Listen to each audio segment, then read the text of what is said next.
मेंडलवाद। तो इसके बारे में चर्चा करते हैं कि मेंडलवाद क्या है, किसने दिया, ठीक है? कौन-कौन से इसके नियम हैं, ठीक? तो चलिए शुरुआत करते हैं कि जो मेंडलवाद है, किसे कहते हैं? तो शुरुआत में क्या था कि एक व्यक्ति हुए थे, जिनका नाम था ग्रेगर जॉन मेंडल, ठीक है? तो उन्होंने कुछ अपने प्रयोग किए थे। वो क्या है चर्च में पादरी थे और पादरी रहते हुए उन्होंने मटर के पौधे पर अपने कुछ प्रयोग किए थे, ठीक है? मतलब जनरली वो वहाँ रहते हुए मटर के पौधे कुछ उगा देते थे, तो कुछ बदलाव देखे उन्होंने वहाँ पर, ठीक है? और उन्हीं का वो लगातार अध्ययन करते हुए गए कि ये जो बदलाव आ रहे हैं, ठीक है? पुष्प के रंग में, ठीक है? जो मटर के दाने होते हैं उनमें, मटर की फली में, ये क्यों आ रहे हैं? उसी के आधार पर उन्होंने अपने प्रयोग किए और उनके परिणाम प्रदर्शित किए, ठीक है? तो इसके बारे में हम चर्चा करेंगे कि किस वजह से वो सब चीज़ें घटित हुई और उन्हीं के प्रयोगों को क्या कहा गया? मेंडलवाद कहा गया। यानी मेंडल के जितने भी नियम थे, उसकी खोजें थी, उन सबको संयुक्त रूप से क्या बोल दिया गया? मेंडलवाद कहा गया। तो सबसे पहले मेंडल के बारे में जानते हैं कि मेंडल कौन थे और कहाँ जन्मे थे, ठीक है? तो ये जो व्यक्ति हैं, ये कौन है? Gregor John Mendel. इनका नाम तो था जॉन मेंडल, लेकिन ग्रेगर क्या थी? एक उपाधि थी, ठीक है? और ये क्या थे? चर्च में एक पादरी के पद पर थे वहाँ पर, ठीक है? तो बात करें इन्हें, तो इनको किस नाम से जाना जाता है? फादर ऑफ जेनेटिक्स के नाम से इनको जाना जाता है, ठीक है? यानी आनुवांशिकी के पिता के नाम से इनको जाना जाता है। चलिए, और बात करें कि इनका जन्म कब हुआ था, कहाँ हुआ था? इनका जो जन्म है, वह ऑस्ट्रिया में हुआ था, ठीक है? और इनका जो जन्म है, वो हुआ था 22 जुलाई 1822 में, ठीक है? तो इनका जो जन्म है, वो 22 जुलाई 1822 को कहाँ पर? ऑस्ट्रिया में हुआ और जो मृत्यु हुई थी, वो हुई थी इनकी 6 जनवरी 1884 को और उस मृत्यु का जो कारण था, वो थी ब्राइट डिजीज़, ठीक है? जो कि इनके गुर्दे से संबंधित बीमारी होती है, ठीक? और मेंडल ने जो अपने काम किए थे, यानी इन्होंने जो अपने प्रयोग किए थे, उसके लिए इन्होंने जिस पादप का चयन किया था, उसे हम क्या बोलते हैं? उद्यान मटर, ठीक है? तो उद्यान मटर पर इन्होंने अपने कार्य किए थे और उद्यान मटर का जो बॉटनिकल नेम होता है, वो क्या होता है? पाइसम सैटाइवम।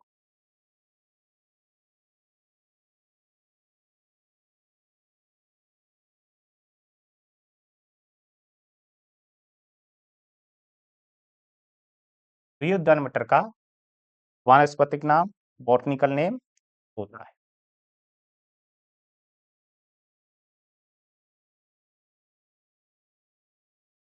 अब जो मेंडल हैं, मेंडल के बारे में देखो, जन्म हो गया इनका ऑस्ट्रिया में, ठीक है?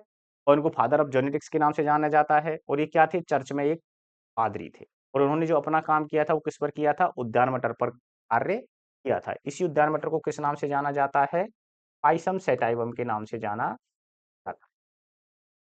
पाइसम सैटाइवम,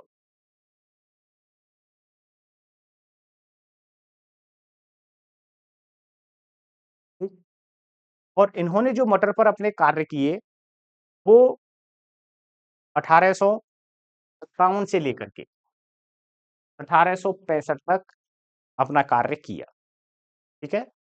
तो 1857 से लेकर के 1865 तक इन्होंने मटर के ऊपर पूरा अध्ययन किया। उनका एक जो भी रिज़ल्ट या जो उनके क्रमवार उन्होंने जो अध्ययन किया, क्रमवार, वो सब इन्होंने लिखित में रखा और फिर 1866 में इन्होंने उसको कुछ पत्रिका में प्रकाशित करवाया, ठीक है? तो उन्होंने प्रकाशित कब करवाए अपने जो प्रयोगों के जो परिणाम थे? 1866 में, ठीक है? जो भी निष्कर्ष निकले थे, रिज़ल्ट निकले थे, उनको उन्होंने 1866 में प्रकाशित करवाया। लेकिन इनके जो परिणाम थे, उन पर किसी का ध्यान नहीं गया। यानी इनकी जो खोज थी, उस पर लोग ध्यान नहीं दे पाए। उसके कुछ कारण थे। एक तो ये था कि इनके जो परिणाम थे या इन्होंने जो अपने रिजल्ट बनाए थे, वो उस समय जो गणितीय रूप से कुछ ज़्यादा कॉम्प्लिकेट थे, ठीक है? क्योंकि गणितीय रूप उनमें ज़्यादा था, गणित ज़्यादा थी। तो लोग उसमें ज़्यादा इंटरेस्टेड नहीं हुए, ज़्यादा ध्यान नहीं दिया, ठीक है? समझने लोगों को समझ में नहीं आ रहे थे। और दूसरा कारण ये था कि उसी समय डार्विन की एक पुस्तक थी, द ओरिजिन ऑफ स्पीशीज़, ठीक है?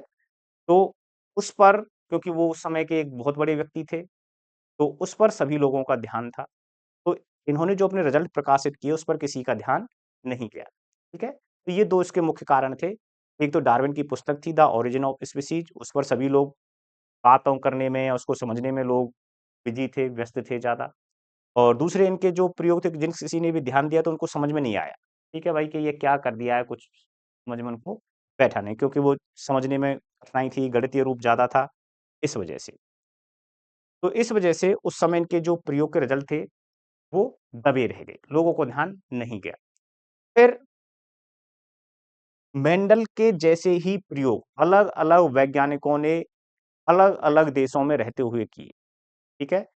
यानी सन 1900 में अलग-अलग वैज्ञानिकों ने अपने-अपने प्रयोगों के रिज़ल्ट प्रकाशित करवाए।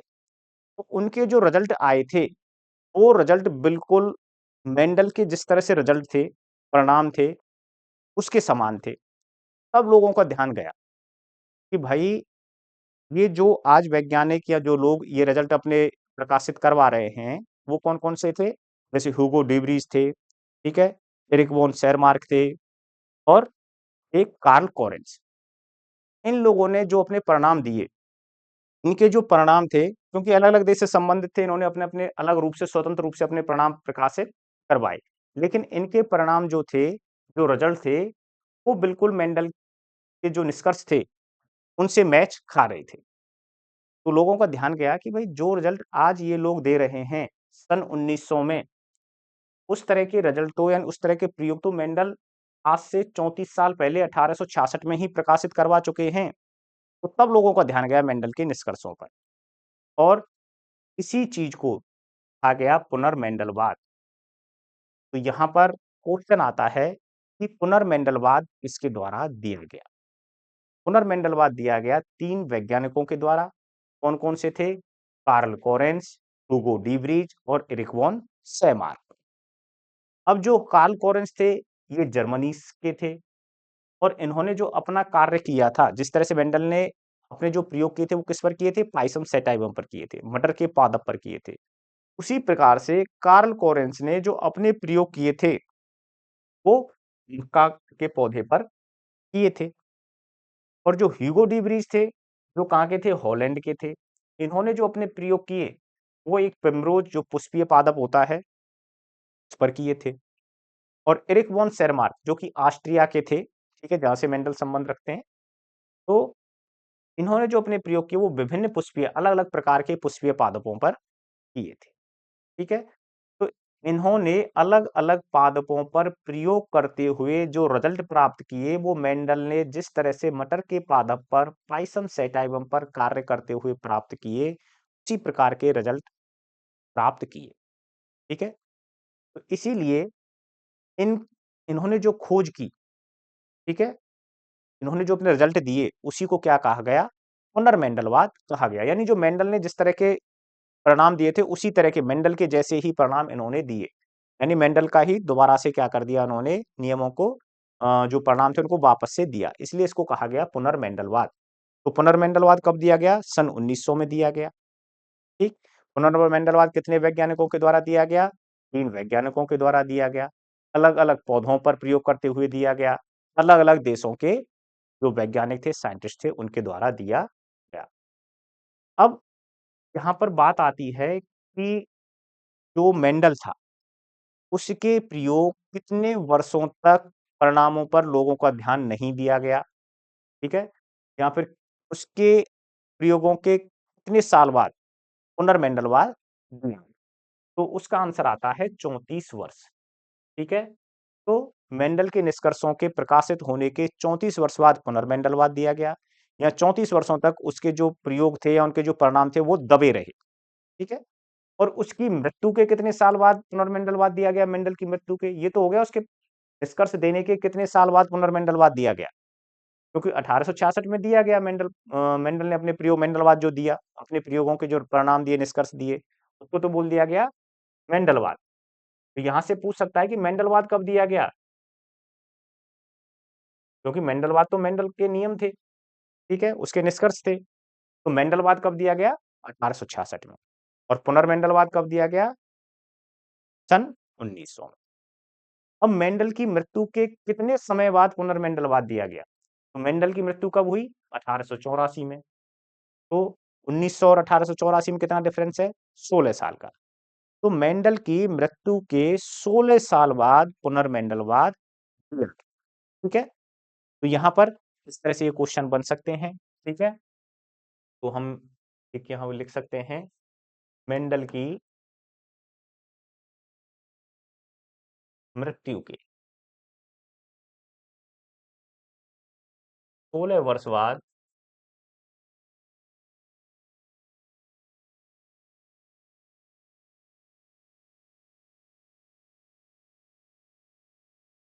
पुनर्मेंडलवाद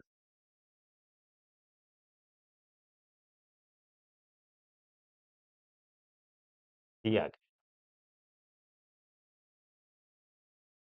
ठीक है? ये चीज। अब बात करते हैं कि मेंडल ने जो अपने प्रयोग किए वो किस तरह से किए, ठीक है?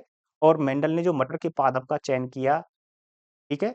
उसका कारण क्या था, ठीक है? और क्यों मेंडल को सफलता मिली? क्योंकि इसी तरह से प्रयोग अन्य लोगों ने भी किए, लेकिन उनको सफलता नहीं मिली। उसके भी कुछ कारण थे, ठीक है? तो उनके बारे में बात करते हैं। देखो, कार्ल कोरेंस ने जो मेंडल के निष्कर्ष थे, जो भी उसने मेंडलवाद दिया, उसको कितने भागों में बाँटा? 2 भागों में या 2 नियमों में बाँट दिया। पृथक्करण का नियम और स्वतंत्र अपव्यूहन का नियम, ठीक है?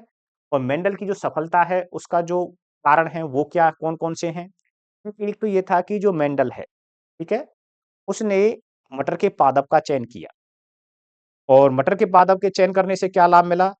कि मटर का पादप होता है 1 वर्षीय, यानी 2 से 3 माह में ही उसका जीवन चक्र पूरा हो जाता है। तो जल्दी-जल्दी परिणाम मिल जाते हैं।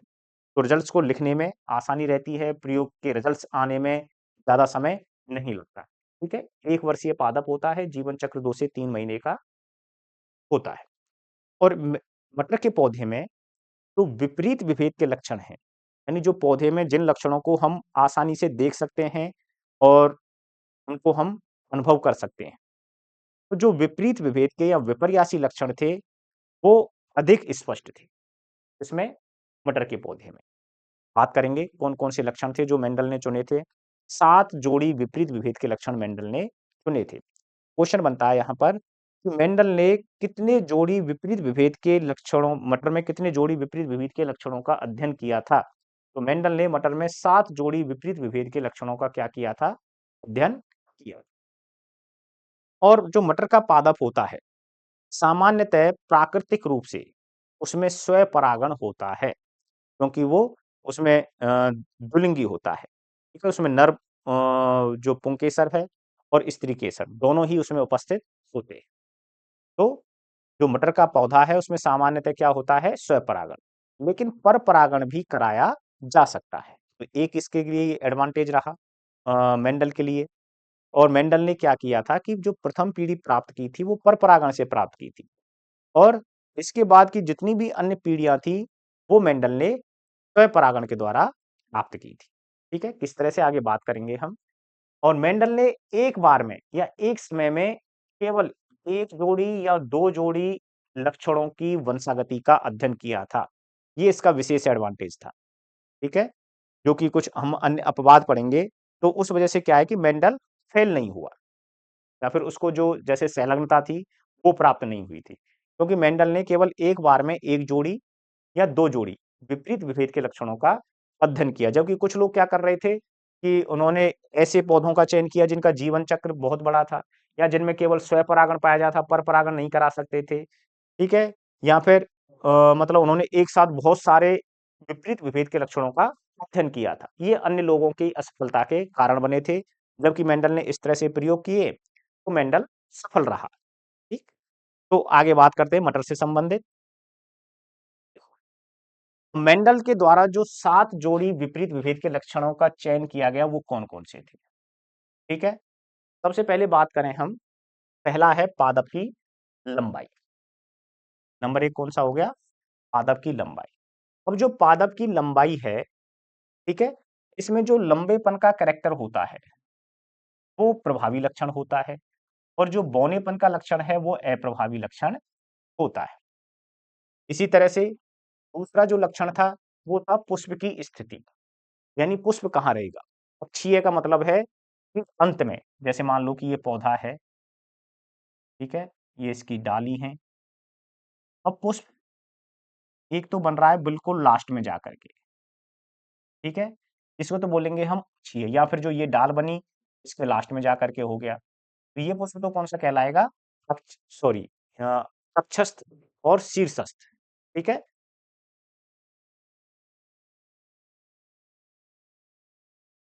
इसको हम इस तरह से बोलेंगे,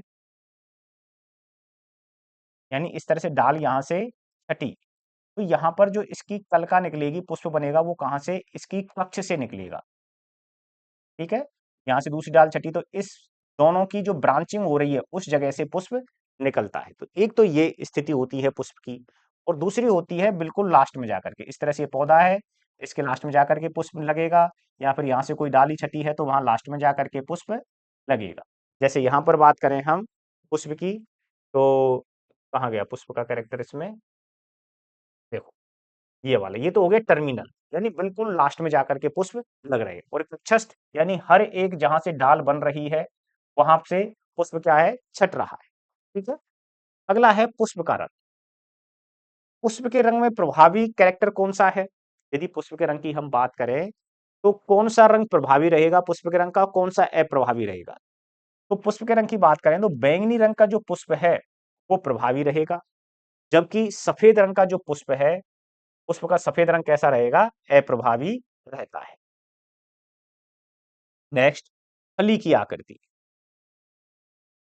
कि जो फली है यदि फूली हुई है तो वो प्रभावी कैरेक्टर है, और सिकुड़ी हुई है, ठीक है, यानी वो पिचकी हुई है, तो वो क्या कहलाएगी? वो कौन सा कैरेक्टर रहेगा उसका? अप्रभावी कैरेक्टर रहता है। तो मटर के पौधे में जो फली की आकृति में कौन सा लक्षण प्रभावी होता है? तो फली का फूला होना प्रभावी लक्षण है, और फली का पिचका होना अप्रभावी लक्षण होता है। इसी तरह से फली के रंग की बात करें तो फली का रंग यदि हरा है तो वो उसका प्रभावी कैरेक्टर है, और यदि पीला है तो वो उसका अप्रभावी कैरेक्टर होता है।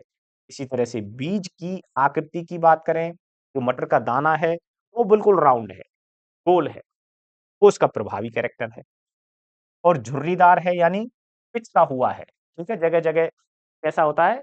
पिचका हुआ होता है, तो वो कैसा है? अप्रभावी लक्षण होता है। और अगला है 7वें नंबर का जो विपर्यासी लक्षण है, बीज पत्र का रंग। ठीक है, तो बीज पत्र के रंग से क्या मतलब है कि जो, क्योंकि जो मटर एक तरह से क्या है? द्विबीजपत्री है, ठीक है, तो उसके जो अंदर से जो उसका कलर है, ठीक है, अंदर से जो दोनों उसके जैसे इस तरह से गोल गोल चने का होता है ना पीला, इस तरह से उसके जो दोनों दाने होते हैं, यदि ये पीले रंग के हैं तो वो इसका प्रभावी कैरेक्टर, और यदि वो हरे रंग के हैं तो कैसा है? वो अप्रभावी कैरेक्टर होता है। तो ये होते हैं जो क्या नाम है, मटर के विपरीत विभेद के लक्षण। तो इस तरह से यहाँ हमने डायग्रामेटिकली प्रेजेंट कर रखे हैं ये। ठीक है, तो सभी सातों कैरेक्टर की कौन सी डोमिनेंट हैं यानी प्रभावी हैं, और रिसेसिव यानी अप्रभावी। तो अप्रभावी को बोल देते हैं हम रिसेसिव, और प्रभावी को हम बोल देते हैं डोमिनेंट।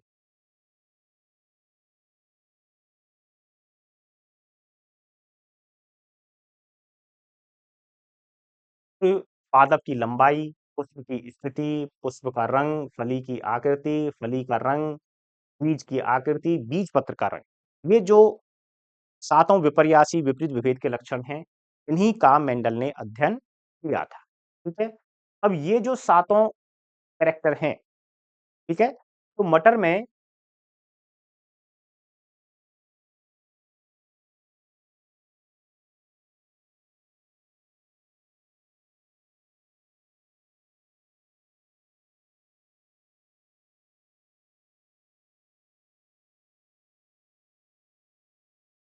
मटर में गुणसूत्रों की संख्या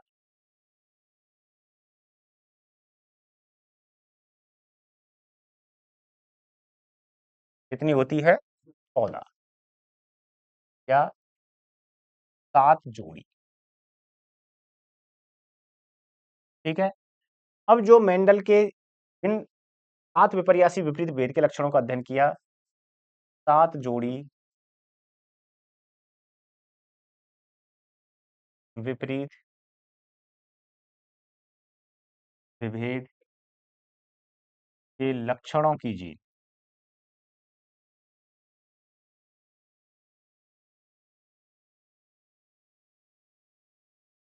मटर के पहले, चौथे, पांचवें व सातवें गुणसूत्र पर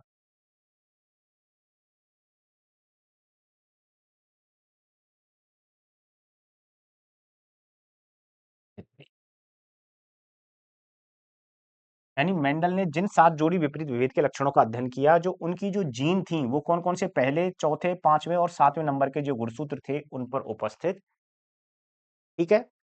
और इनमें से कुछ जीन ऐसी थी जो, जैसे कुछ लक्षण ऐसे थे जो केवल एक ही गुणसूत्र पर उपस्थित थे। ठीक है। लेकिन मेंडल ने उन लक्षणों का कभी भी एक साथ अध्ययन नहीं किया जो केवल एक ही गुणसूत्र पर उपस्थित थी। ठीक है। हमेशा मेंडल ने, या उसको उसका लक माने, उसकी किस्मत माने, कि मेंडल ने ऐसे लक्षणों का चयन किया कि उनकी जीन अलग अलग गुणसूत्रों पर उपस्थित थी। ठीक है। तो हम यहां लिख सकते हैं कि किस्मत से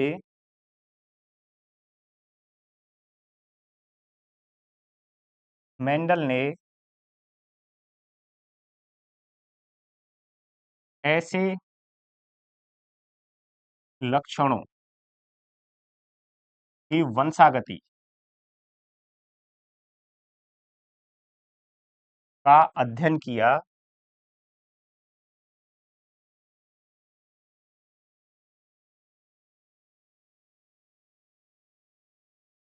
जिनकी जीन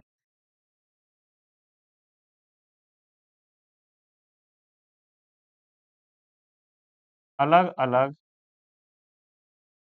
गुणसूत्रों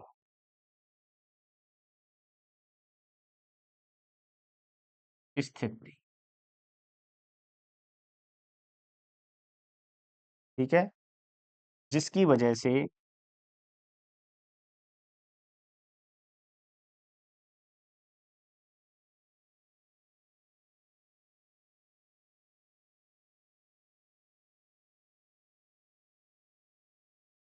मेंडल को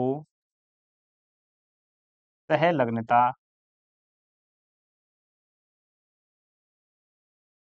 या सहलग्न लक्षण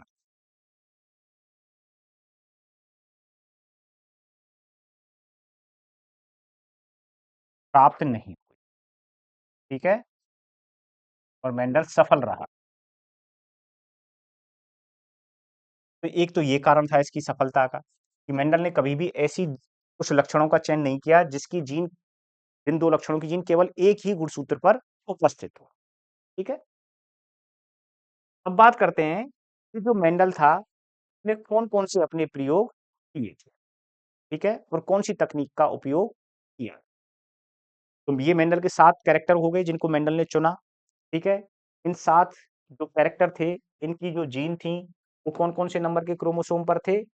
1, 4, 5 और 7। ठीक है। इन नंबर के क्रोमोसोम पर ये कैरेक्टर उपस्थित।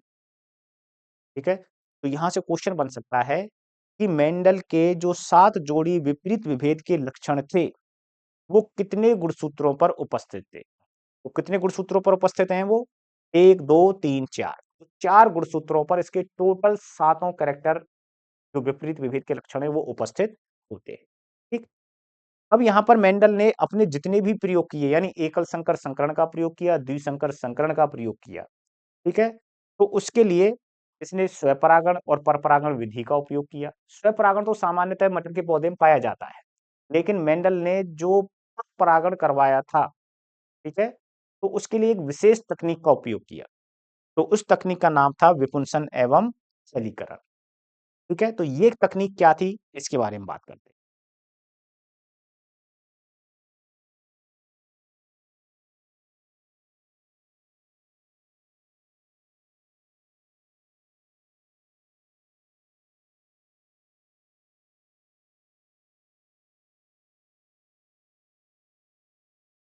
सामान्यतः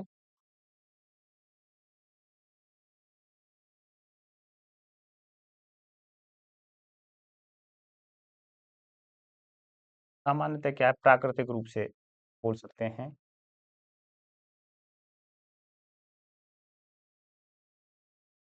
सामान्यतः या प्राकृतिक रूप से, प्राकृतिक रूप से मटर में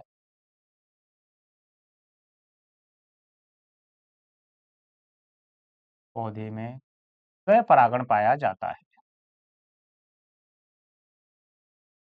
स्वयं परागण पाया जाता है।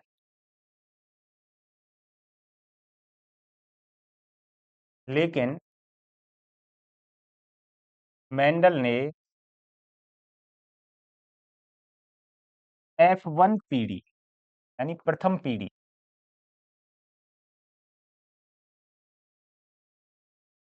प्राप्त करने के लिए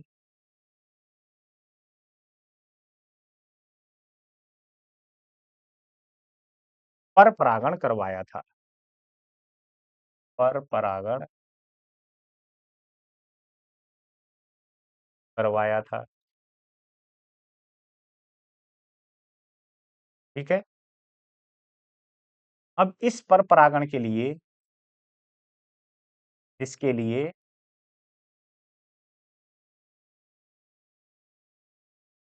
विशेष तकनीक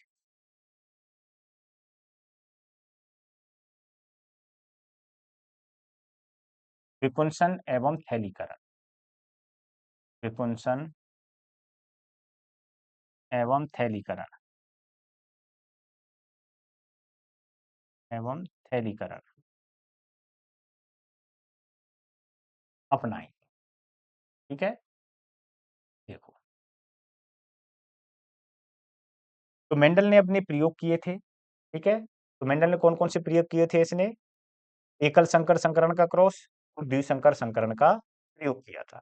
तो देखो, मैं आगे इसी में यहीं पे बात कर लेता हूं। तो मेंडल ने कौन सा प्रयोग किया, पहला प्रयोग कौन सा था, एकल संकर संकरण का प्रयोग। एकल संकर संकरण का प्रयोग।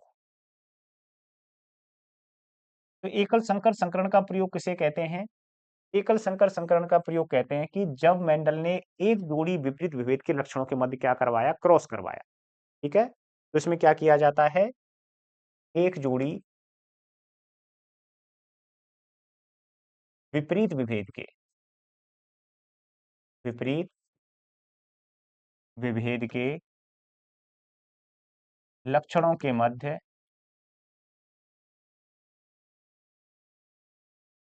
क्रॉस कराया जाता है। ठीक है, तो एक जोड़ी विपरीत विभेद के लक्षणों के मध्य क्या कराया, क्रॉस कराया। जैसे हम बात करें कि मेंडल के जो पहले एक लिया था, उसने लंबेपन के कारक के जीन दिए थे। तो लंबेपन का जो कारक है उसको किससे प्रदर्शित करते हैं, कैपिटल टी और कैपिटल टी। तो यहाँ इसने क्या ले लिया, शुद्ध ले लिए। ये लक्षण क्या था, शुद्ध था। ठीक है, क्योंकि ये संयोजी अवस्था में है, अभी बात करेंगे। और दूसरा लिया था इसने शुद्ध बौना। तो ये तो हो गया शुद्ध लंबा और ये हो गया शुद्ध बौना। तो मेंडल ने क्या किया कि शुद्ध लंबे और शुद्ध बौने के मध्य क्या कराया, क्रॉस कराया। ठीक है, और इसी को हम क्या कहते हैं, एकल संकर संकरण का प्रयोग कहते हैं, क्योंकि यहाँ पर केवल एक जोड़ी विपरीत विभेद के लक्षणों के मध्य क्या करा रहे हैं, हम क्रॉस करवा रहे हैं। तो यहाँ पर मेंडल ने F1 पीढ़ी प्राप्त करने के लिए, क्योंकि इनके क्रॉस से जो संतान पैदा होगी वो क्या कहलाएगी, F1 पीढ़ी कहलाती है, फीलियल फर्स्ट कहलाती है। तो इस संतान को प्राप्त करने के लिए मेंडल ने इन दोनों के मध्य पर परागण करवाया था, पर परागण करवाया था। और ये क्वेश्चन बन जाता है यहाँ पर इंपॉर्टेंट। मेंडल ने F1 पीढ़ी प्राप्त करने के लिए क्या करवाया, स्वपरागण या परपरागण? तो मेंडल ने यहाँ पर करवाया था परपरागण। और इसके बाद की जितनी भी पीढ़ी थी, F1 के बाद F2, F3, F4 जितनी भी पीढ़ी थी, उनके मध्य मेंडल ने करवाया स्वपरागण। अब जो मेंडल को मेहनत करनी थी वो केवल यहीं पर करनी थी कि भाई परपरागण कैसे कराया जाए, क्योंकि जो मटर का पौधा है वह उसमें नर और मादा जो जननांग है दोनों उपस्थित होते हैं, ठीक है। तो भाई उसके अंदर स्वपरागण होगा, तो परपरागण कैसे करवाया जाए, तो उसके लिए मेंडल ने एक विशेष तकनीक अपनाई, ठीक है, जिसको हम क्या बोलते हैं, विपुंसन एवं थैलीकरण। तो अब इसी को हमें समझना है कि विपुंसन और थैलीकरण क्या है। जैसे हम बात करें, मान लो कि ये मटर का पौधे में स्वपरागण क्यों पाया जाता है, क्योंकि उसके ऊपर जो नौतल अवस्था पाई जाती है, उसके ऊपर दल पाए जाते हैं। और उसी के अंदर क्या है, जैसे मान लो कि उसके ऊपर ये पत्ती रूपी संरचना है, इस तरह से एक के ऊपर एक दल ढके हुए हैं, ठीक है। और इसके अंदर ये पुष्पासन हो गया, तो ये तो हो गया यहाँ पर मादा जन्नांग, मादा जन्नांग हो गया। और यहीं पर क्या उपस्थित रहता है, इस तरह से पुंकेसर उपस्थित रहता है, पुतंतु पुंकेसर उपस्थित रहता है, तो ये क्या हो गया, नर जन्नांग। और सामान्य रूप से क्या होगा, इसी का नर जन्नांग का ही भाग यहाँ आएगा, ठीक है, इसका परागकण, और ये मादा जन्नांग को क्या कर देगा, निषेचित, इसके अंडे को क्या कर देगा, निषेचित कर देगा। तो इसका स्वयं का ही तो नर है, नर जन्नांग है, और स्वयं का ही मादा जन्नांग है, ठीक है। तो स्वयं के ही मतलब परागकण है और स्वयं का ही क्या है, अंडे हैं। तो स्वयं के ही जब नर जन्नांग और मादा जन्नांग क्या करते हैं, निषेचन करते हैं, तो वह प्रक्रिया क्या कहलाती है, स्वपरागण कहलाती है। तो अब मेंडल ने यहीं पर इस स्वपरागण को रोकने के लिए और परपरागण को करवाने के लिए एक तकनीक अपनाई जिसे बोलते हैं विपुंसन और थैलीकरण।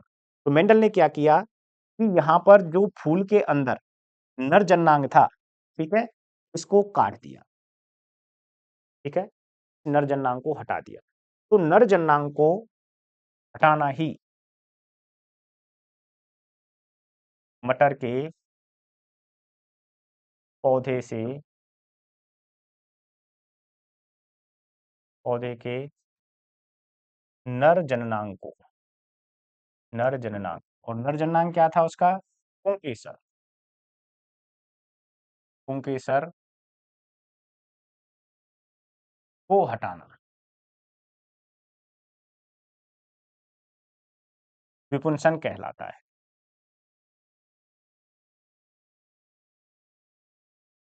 ठीक है, पहला काम ये हो गया, विपुंसन हो गया।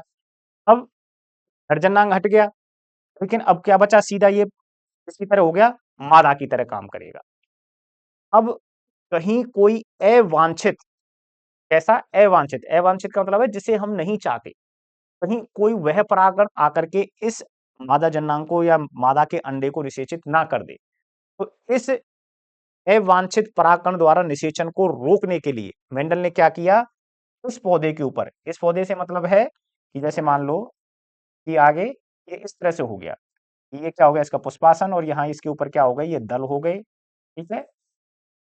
अब इसके अंदर क्या है, ये तंतु नहीं है, ठीक है, तो इसको बोल सकते हैं हम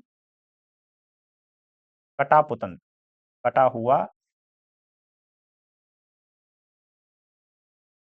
पुंकेसर। और ये हो गया यहाँ पर मादा जन्नांग,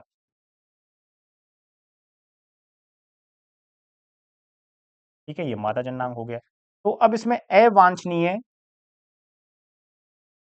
निषेचन को रोकने के लिए क्या करते हैं, थैली से ढक देते हैं, इसको इस तरह से क्या कर दिया, थैली से ढक दिया, थैली बांध दी, इसी को क्या बोला गया, थैलीकरण बोला गया, बैगिंग बोला गया।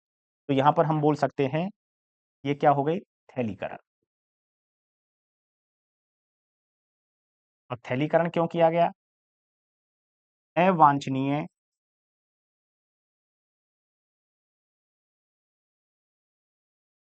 अवांछनीय पुंकेसर या परागकण, द्वारा निषेचन को रोकने के लिए।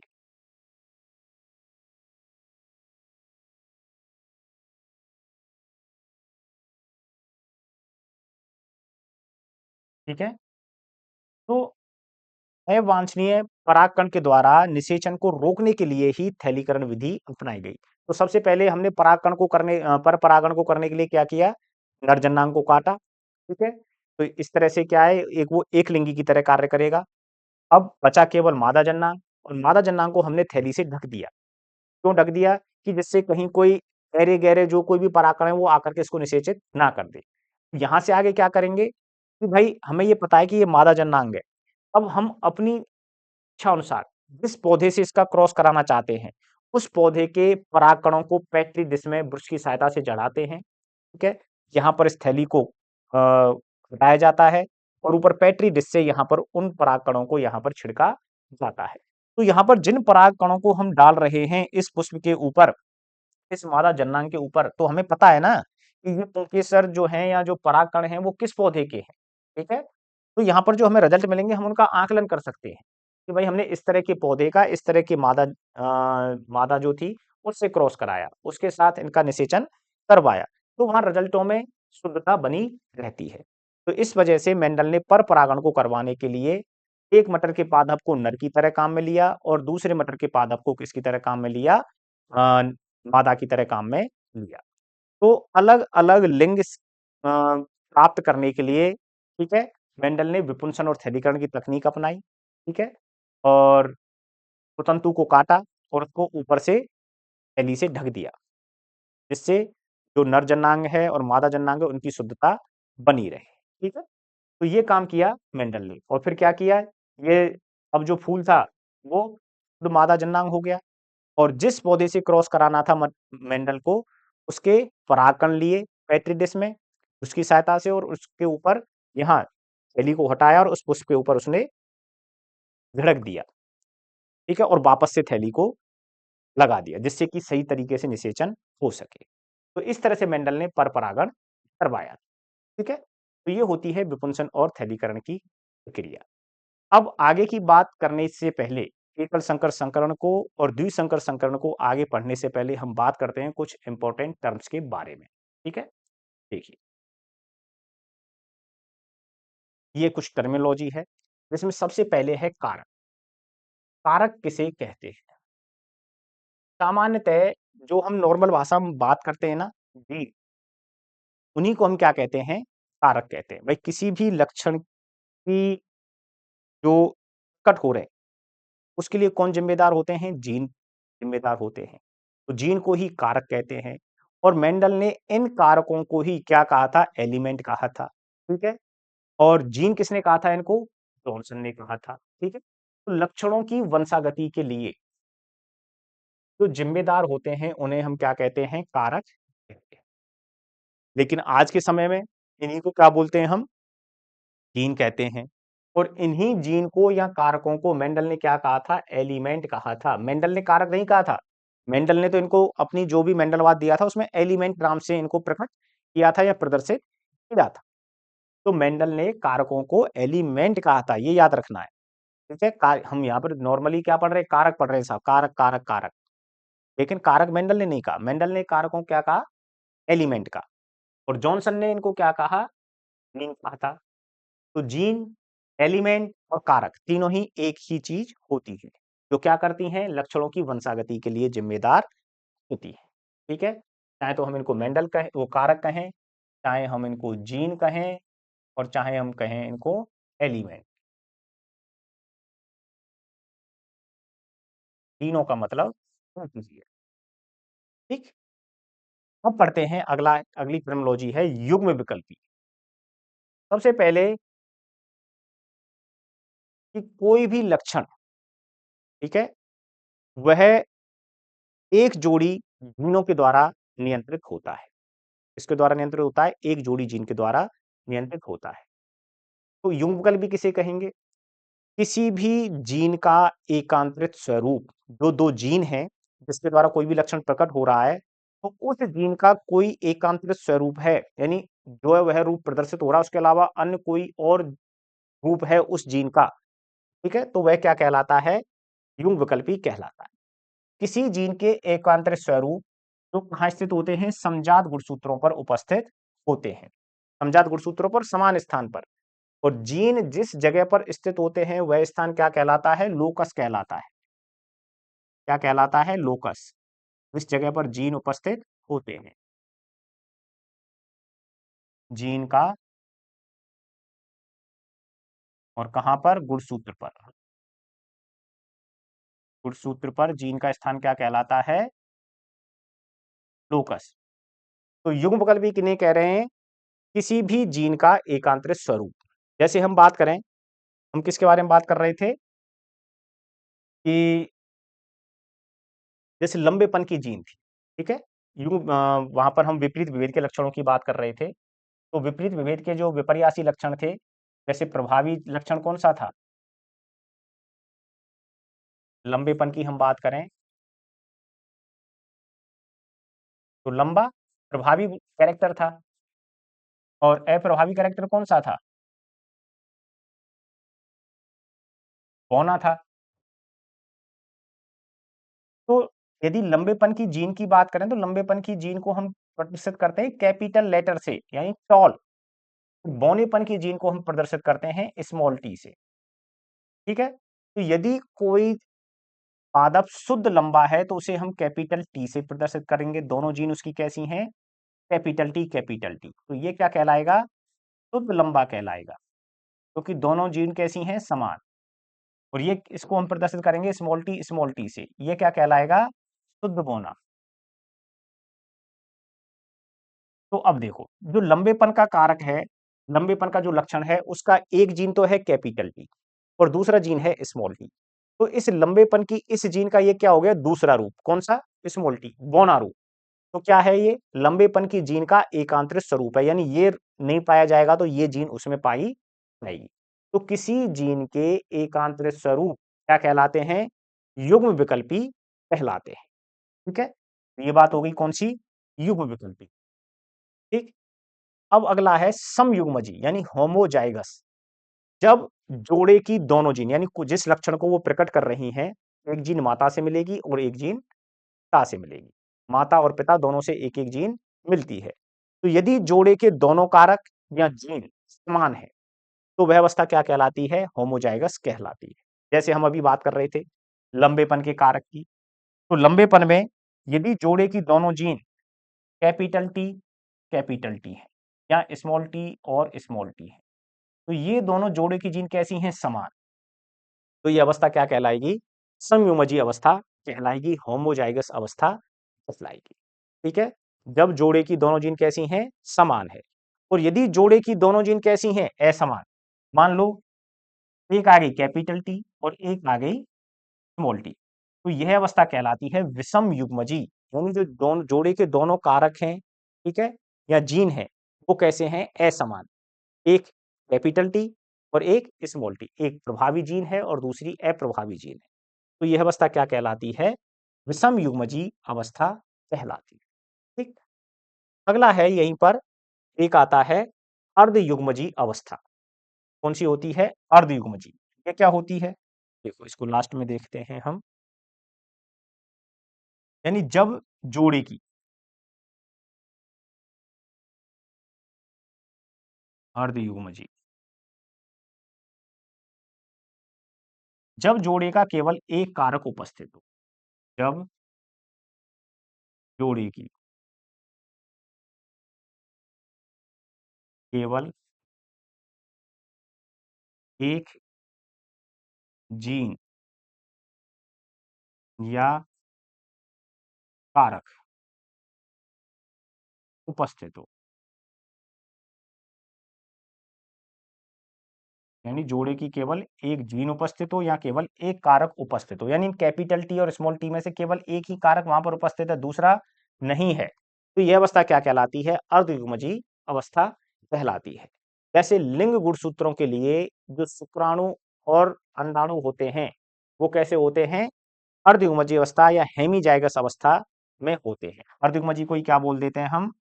हेमीजाइगस अवस्था कहते हैं, हेमीजाइगस। ठीक है? तो जब जोड़े की केवल एक ही जीन उपस्थित हो तो व्यवस्था क्या कहलाती है?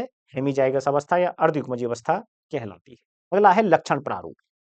किसी भी जीव का बाहरी आकार की स्वरूप जो हमें बाहर से दिखाई दे रहा है, ठीक है? लंबा है, तो वो क्या हो गया? लंबापन का लक्षण हो गया। बौना है, तो बौना हो गया। लक्षण प्रारूप लंबा, गोरा, काला जो भी है, ये सब क्या है? लक्षण प्रारूप है। तो किसी भी जीव का बाह्य आकार की स्वरूप क्या कहलाता है? लक्षण प्रारूप कहलाता है। अब दूसरा है जीन प्रारूप, ठीक है? यानी जीनोटाइप। ये हो गया फिनोटाइप और ये है जीनोटाइप। तो जीनोटाइप क्या होता है? जीनोटाइप कहते हैं कि जो लक्षण आया है, जो लक्षण प्रारूप हमें दिखाई दे रहा है, उसका आनुवांशिक संगठन या जीनीय संगठन क्या है? कौन-कौन से जीन की वजह से उसका वह आकार की स्वरूप आया है, ठीक है? तो उसको हम क्या बोलेंगे? जीनीय संगठन। किसी भी लक्षण का आनुवांशिक संगठन क्या कहलाएगा? जीन प्रारूप कहलाता है। उदाहरण के लिए हम बात करें कि देखो,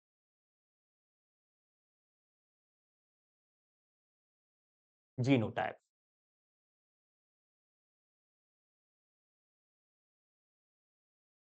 और दूसरा है फिनोटाइप।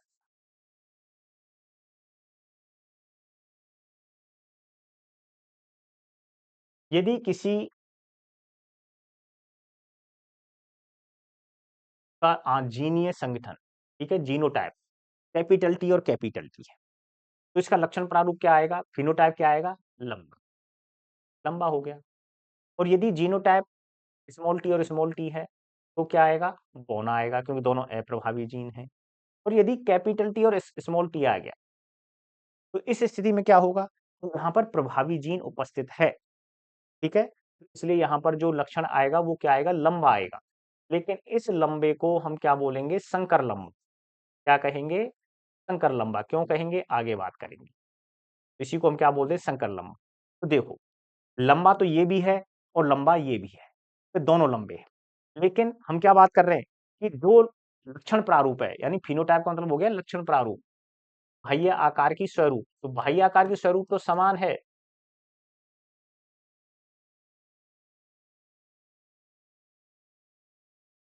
बाह्य आकार की स्वरूप तो क्या है? समान है, लंबा है और ये भी लंबा है। लेकिन इनका आनुवांशिक संगठन, जीनीय संगठन क्या हो गया? अलग-अलग।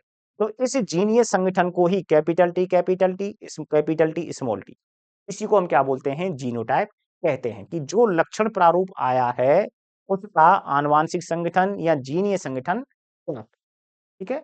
उसको हम क्या बोलते हैं? जीनोटाइप, ठीक है? और फिनोटाइप किसे कहते हैं? किसी भी जीव का बाह्य आकार की स्वरूप जो हमें बाहर से दिखाई दे रहा है, उसको हम क्या बोलते हैं? फिनोटाइप कहते हैं, लक्षण प्रारूप कहते हैं। अब यहीं पर एक आता है फिनोकॉपी। फिनोकॉपी, फिनोकॉपी किसे कहते हैं? जब अलग-अलग जीनोटाइप, क्या चीज़ है? अलग-अलग जीनोटाइप, अलग-अलग हो गया, वह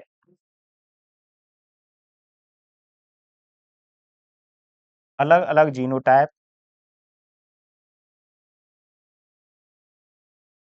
को अलग-अलग वातावरण में रखा जाए, अलग-अलग वातावरण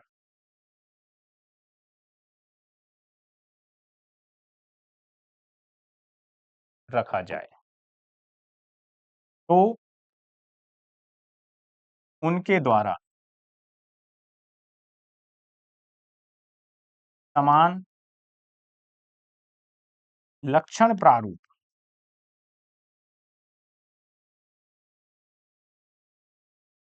प्रकट किया जाए,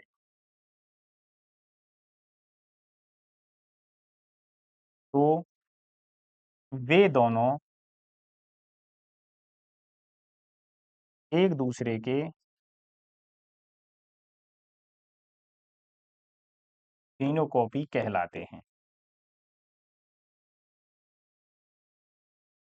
फिनोकॉपी कहलाते हैं, ठीक है? यानी दो अलग-अलग जीनोटाइप को, ठीक है?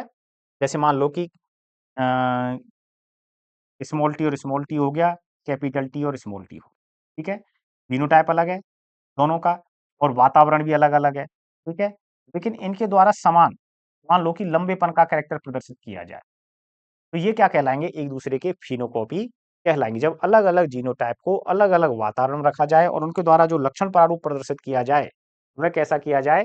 समान किया जाए। तो उस अवस्था को हम क्या कहते हैं? फिनोकॉपी कहते हैं।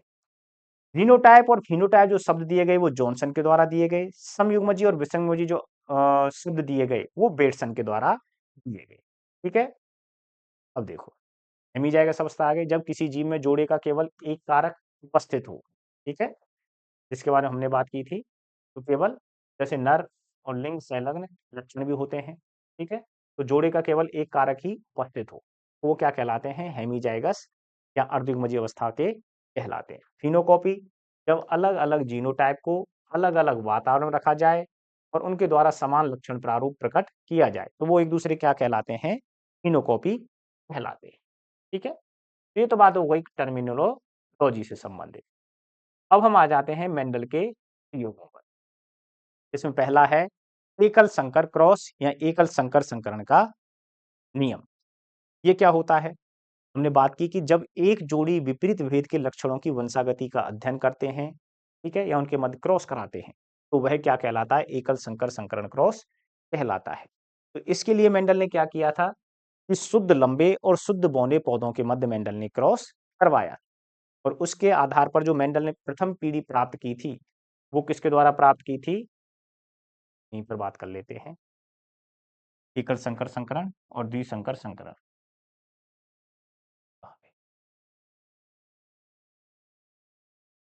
देखो, ये एकल संकर संकरण का प्रयोग है। मेंडल ने क्या किया? एक जोड़ी विपरीत विभेद के लक्षणों के मध्य क्रॉस कराया, शुद्ध लंबे लिए और शुद्ध बौने पादप लिए और उनके मध्य पर परागण करवाया। और तकनीक कौन सी थी पर परागण के लिए? विपुंसन और फैलीकरण। यहाँ पर मेंडल ने F1 पीढ़ी प्राप्त की। यहाँ पर जो मेंडल को पौधे मिले, वो कैसे मिले? कैपिटल टी और स्मॉल टी। इनको क्या कहा मेंडल ने? संकर लंबे पौधे कहा था। क्या कहा था? संकर लंबे। क्योंकि ये लंबे तो हैं, लेकिन शुद्ध नहीं है। कैसे हैं? दोनों के कैरेक्टर हैं। लंबेपन की जीन भी आ गई और बौनेपन की जीन भी आ गई। इसलिए मेंडल ने इनको क्या कहा? संकर लंबे पौधे कहा था। अब मेंडल ने F2 पीढ़ी प्राप्त करने के लिए F1 पीढ़ी के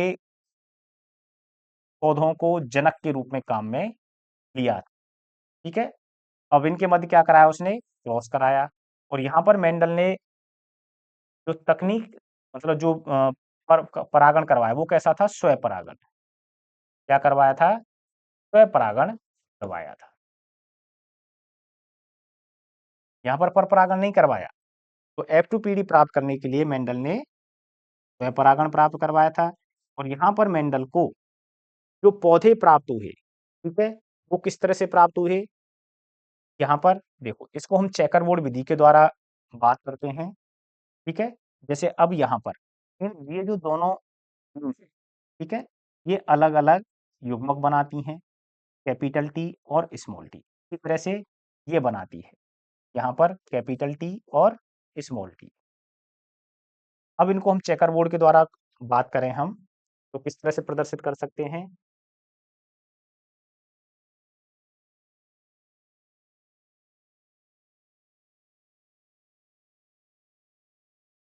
कैपिटल टी और स्मॉल, कैपिटल टी और स्मॉल।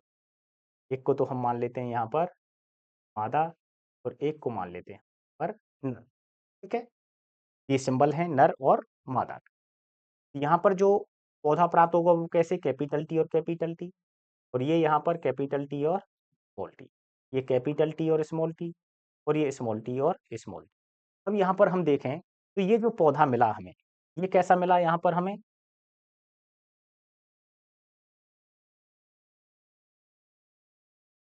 ये हो जाएगा शुद्ध लंबा। ये कैसा हो गया? शुद्ध लंबा। और ये कैसा है? संकर लंबा।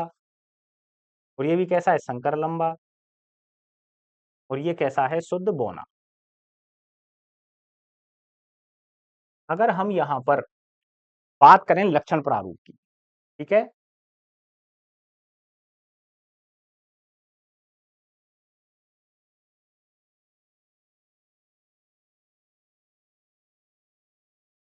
अगर हम लक्षण प्रारूप की बात करें यहाँ पर, तो लक्षण प्रारूप हमें क्या दिखाई दे रहा है? लक्षण प्रारूप इज इक्वल टू लंबा अनुपात होना। 2 तरह के पौधे प्राप्त हो रहे हैं। तो लंबे कितने हैं यहाँ पर? हमें ये मतलब नहीं है कि संकर है या शुद्ध है। तो लंबे हो गए अपने 3 और बौने हो गए 1। तो यहाँ पर जो अपना लक्षण प्रारूप आया वो कितना आया? 3:1 आया। और इस लक्षण प्रारूप को ही, ठीक है, हम क्या बोल देते हैं? मेंडेलियन रेशियो बोल देते हैं। F1 पीढ़ी के लक्षण प्रारूप को ही हम मेंडेलियन अनुपात या मेंडेलियन रेशियो कह देते हैं। तो मेंडेलियन अनुपात या मेंडेलियन रेशियो या लक्षण प्रारूप F1 पीढ़ी का, ठीक, सॉरी, F1 नहीं, ये F2 पीढ़ी का है। ठीक, तो F2 पीढ़ी का ये क्या कहलाता है? कितना होता है F2 पीढ़ी का एकल संकर संकरण का? 3:1 होता है। अब वहीं बात करें हम जीनोटाइप की। जीनोटाइप ये हम लिख देते हैं F2 पीढ़ी में। ठीक है, तो F2 पीढ़ी में जीनोटाइप क्या है? देखो, शुद्ध लंबे कितने हैं? 1। संकर लंबे कितने हैं? 2। शुद्ध बौने कितने हैं? 1। तो जीनोटाइप लिखते हैं हम यहाँ पर 1:2:2। अब इसका मतलब क्या है? इसका मतलब ये है कि जो 1 है, ये तो है शुद्ध लंबा। कैसा है ये? शुद्ध लंबा। और जो बीच वाले 2 हैं, ये कैसे हो गए? संकर लंबे।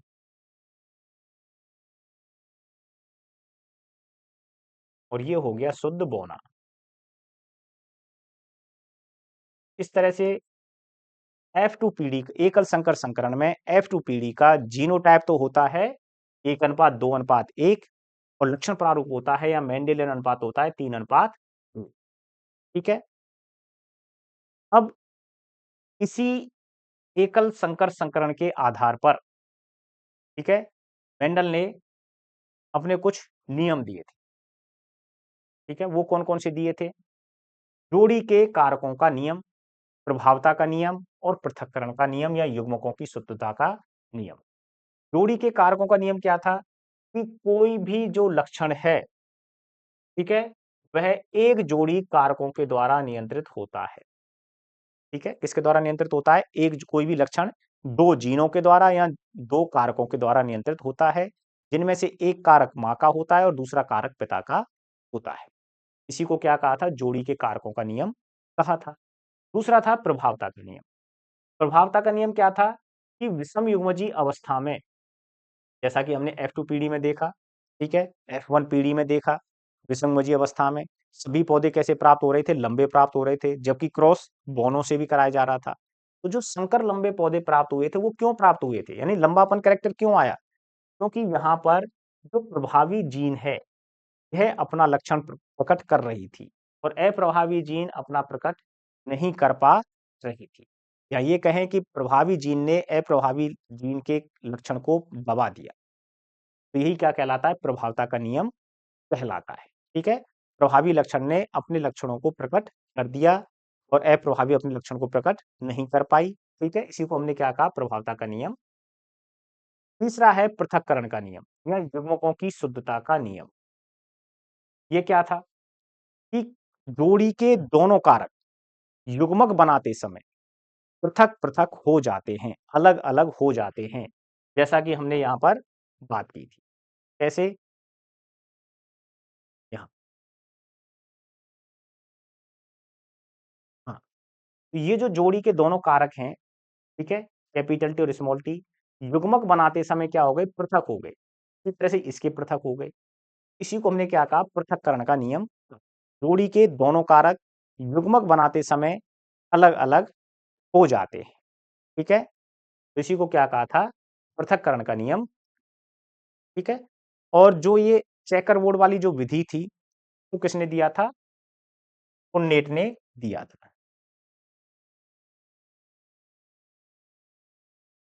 चेकर बोर्ड विधि, पुन्नेट। ठीक है? जिसमें एक को हम नर की तरह यूज करते हैं एक साइड को, और दूसरी साइड को हम मादा की तरह यूज में। और द्विसंकर संकरण की बात करें तो इसी तरह से द्विसंकर संकरण होता है। जब दो जोड़ी विपरीत विभेद के लक्षणों की वंशागति का अध्ययन किया जाता है तो उसको हम क्या कह देते हैं, द्विसंकर संकरण कह देते हैं। तो जिस तरह से F1 पीढ़ी में मेंडल ने एक जोड़ी विपरीत विभेद के लक्षण लिए, यहाँ पर मेंडल ने दो जोड़ी विपरीत विभेद के लक्षण लिए थे और उनकी वंशागति का अध्ययन किया था। तो F1 पीढ़ी में जो मेंडल को सभी प्रभावी लक्षण प्राप्त हुए, ठीक है। तो इसको कैसे प्राप्त हुए उसके बारे में थोड़ा सा बात कर लेते हैं, एक डायग्राम बना लेते हैं। देखो, तो यहाँ पर मेंडल ने क्या किया, द्विसंकर संकरण के लिए द्विसंकर संकरण प्रयोग।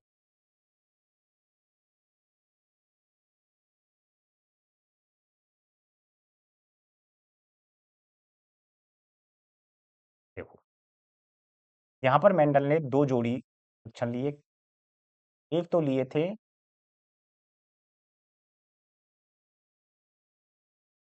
गोल और पीले। जो बीज थे, ठीक है, वो कैसे थे, गोल थे। और जो बीज पत्र थे वो कैसे थे, पीले। ठीक है, तो गोल पीले बीज लिए यहाँ पर मेंडल ने, ठीक है। और दूसरे लिए थे इसके विपर्यासी लक्षण, तो कैसे थे, झुर्रीदार। को हम दिखाते हैं स्मॉल लेटर से, यानी अप्रभावी लक्षण हो गया है, और इसको दिखा देते हैं स्मॉल वाई से। तो ये कैसे हो गई, झुर्रीदार, और साथ में ये कैसे हो गए, हरे।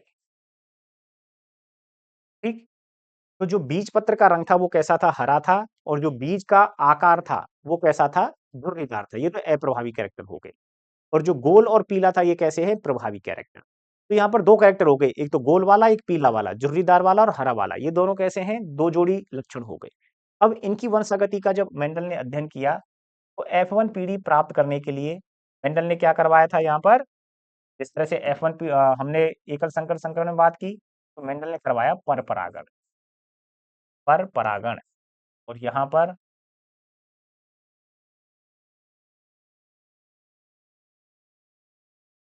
जो तकनीक अपनाई वो कौन सी अपनाई, विपुंसन और एलीकरण की विधि अपनाई। और F1 पीढ़ी में जो भी हमें कैरेक्टर प्राप्त हुए वो कौन कौन से हुए, capital R, small R, capital Y और स्मॉल। सभी पौधे, सभी पौधे कैसे हो गए यहाँ पर, प्रभावी की वजह से, क्योंकि प्रभावता का नियम आ जाएगा यहाँ पर। प्रभावी जीन आ गया तो प्रभावी लक्षण आ जाएगा। तो दोनों की प्रभावी जीन उपस्थित है, तो सभी पौधे गोल व पीले उपस्थित है। ठीक है, अब मेंडल ने इन्हीं F1 पीढ़ी के मध्य, ये कैसी हो गई, F1 पीढ़ी, और अब इसी F1 पीढ़ी के मध्य क्या करवाया, क्रॉस करवाया। ठीक है, capital R, small R, capital Y, small Y, cross करवाया, capital R, small R, capital Y, small Y. ठीक है, और यहाँ पर जो करवाया वो कौन सी विधि अपनाई गई, यहाँ पर स्वपरागण की विधि अपनाई गई। तो अब यहाँ पर जो ये पौधे हैं दूसरे नियम का पालन करेंगे। ठीक है, कौन सा, पृथक्करण का नियम। तो हमें ये पता है कि जोड़ी के जो कारक हैं ये दोनों कारक क्या हो जाएंगे, पृथक हो जाएंगे। ठीक है, युग्मक बनाते समय जोड़ी के दोनों कारक क्या हो जाते हैं, पृथक। तो अगर यहाँ पर हम बात करें तो जोड़ी के ये दोनों कारक का पृथक हो गई, कैपिटल आर पृथक हो गया और ये कारक भी पृथक हो गया। तो दूसरा जो लक्षण है इसका कैपिटल वाई पृथक हो गया और स्मॉल वाई भी क्या हो गया, पृथक हो गया। तो जोड़ी के दोनों जोड़ी के जो कारक हैं वो क्या हो गए, पृथक हो गए। तो ये दोनों कारक इसके साथ भी मिल सकता है और इसके साथ ही मिलकर के युग्मक बना। ठीक है, तो अब क्या होगा, कितने प्रकार के युग्मक बनेंगे यहाँ पर, ये कैपिटल आर इस वाई के साथ भी मिलकर युग्मक बना सकता है, तो क्या बनाएगा, कैपिटल आर और कैपिटल वाई का बनाएगा। दूसरा, ये कैपिटल आर इस स्मॉल वाई के साथ मिलकर भी क्या बना सकता है, युग्मक बना सकता है।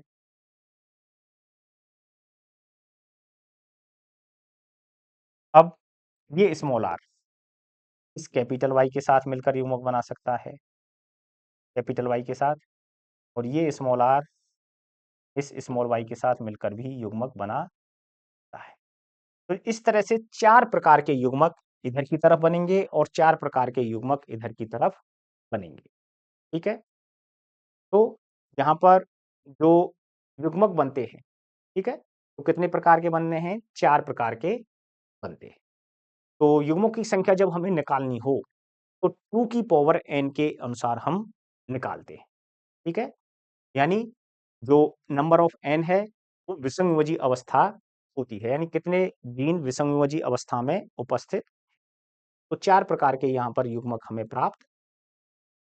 अब इनको चेकर बोर्ड विधि के द्वारा क्या करेंगे, हम प्रदर्शित करेंगे। देखिए कैसे।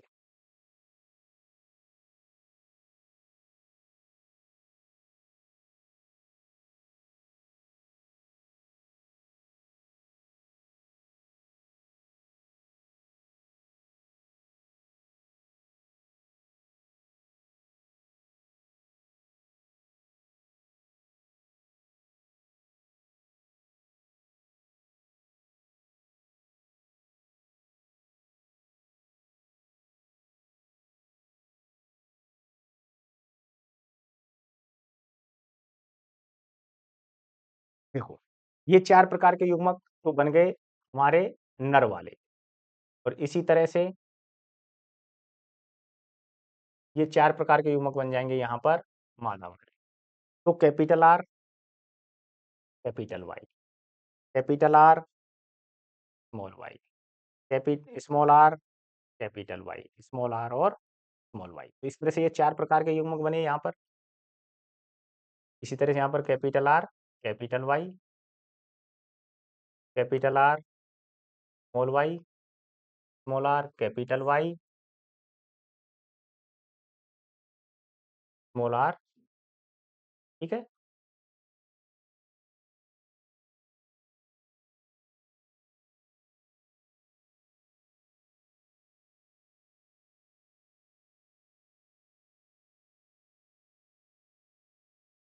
इनका यदि क्रॉस होगा, तो किस तरह के हमें जो जीन प्रारूप हैं या लक्षण प्रारूप हैं, वो हमें प्राप्त होंगे। तो यहाँ पर क्या जीन प्रारूप आ जाएगा इसका, capital R, capital R, capital Y, capital Y। इसी तरह से यहाँ पर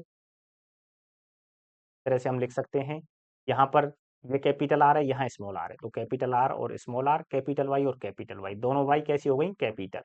कैपिटल R है, यहाँ पर स्मॉल r है, ठीक है? और ये गैमेट कौन सा हो गया, कैपिटल Y और स्मॉल y, तो कैपिटल Y और स्मॉल। इसी तरह से यहाँ पर capital R, capital R, capital Y और स्मॉल y। यहाँ पर इस तरह से ये दोनों R कैपिटल हो जाएँगे और दोनों Y स्मॉल हो जाएँगे। इसी तरह से यहाँ पर ये कैपिटल R आ जाएगा, यहाँ से स्मॉल r, यहाँ से कैपिटल Y और ये small y। Capital R, small r, small y, small y। Capital R आ गया यहाँ से स्मॉल r, कैपिटल Y और कैपिटल Y, ठीक है?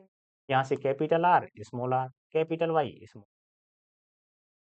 स्मॉल r, कैपिटल Y और स्मॉल r, कैपिटल Y और। तो इस तरह से यहाँ पर जब हम देखते हैं, तो इस तरह से हमें लक्षण प्रारूप और जीन प्रारूप ये प्राप्त होते हैं। ये तो जीन प्रारूप है, अभी हम लक्षण प्रारूप की बात करेंगे।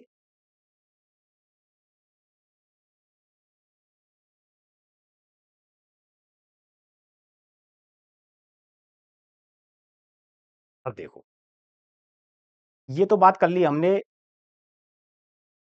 जो युग्मनज थे, ठीक है? युग्मकों की संख्या, युग्मकों की संख्या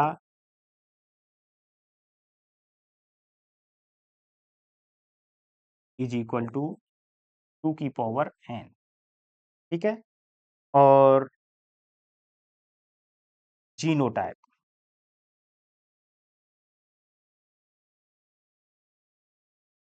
जीनोटाइप की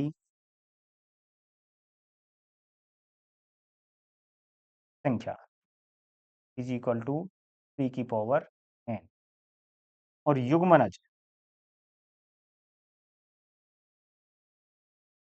की संख्या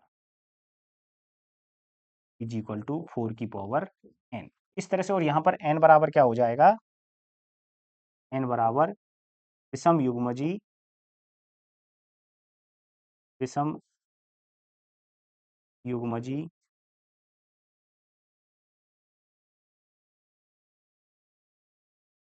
तीनों की संख्या, यानी विषम युग्मजी जोड़े कितने हैं। तो इस तरह से ये फॉर्मूला है कि यदि हमें यहाँ पर युग्मकों की संख्या ज्ञात करनी है, तो यानी यदि जोड़े, दो जोड़ी विपरीत विभेद के लक्षणों वाले हमने जीन लिए, यानी द्विसंकर संकरण में दो जोड़ी विपरीत विभेद के लक्षण लिए, यदि उनके मध्य क्रॉस कराया जाएगा तो F2PD में कितने जोड़ी जो प्रकार के युग्मक प्राप्त होंगे। तो विषम युग्मक कितने हो गए यहाँ पर, दो। तो हमें पता है कि युग्मकों की संख्या हमें ज्ञात करनी है 2 की पावर n। तो n बराबर विषम युग्मजीय संख्या, तो विषम युग्मक कितने हो गए, दो। एक और दो, जोड़ी के दोनों कारक कैसे हैं, अलग अलग है, तो 2 की पावर n रख देंगे तो 2:2, ठीक है, दो दूनी चार हो जाएगा। तो 2 की पावर 2 लिख दी, तो हमने कितने आ गए विषमजीय संख्या में, चार आ गए युग्मों की संख्या। अब हम बात कर रहे हैं कि जीनोटाइप की संख्या हमें कितनी मिलेगी। तो जीनोटाइप की हम बात करें, विषमजीय अवस्था में विषम युग्मजीय जोड़े कितने हैं, दो।